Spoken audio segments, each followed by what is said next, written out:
Welcome to the Banker Lamp. Please enjoy the video. You begin by saving the project and making a backup copy. This protects work if you need to revert. Next, close linked models and disable add-ins to isolate the problem because external files often cause corruption. Open the Revit journal log to capture errors and note the exact messages. That tells you where to focus.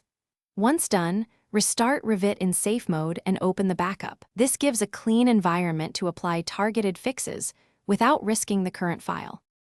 You now run a file audit and use Compact to reduce file bloat because smaller files are easier to repair. If errors persist, make view-only copies and progressively isolate sheets or worksets to locate corrupt elements. This narrows the search and speeds fixes. Purge unused families and parameters to remove hidden issues, and reload any suspect linked models or families with a fresh source. Once done, save incremental versions so you can compare before and after states and confirm which action fixed the issue. You finish by running a final integrity check and synchronizing with Central if you work in a cloud or work-shared environment, because teamwork can reintroduce issues. Re-enable add-ins one at a time to detect conflicts, and make sure families and links are the latest versions.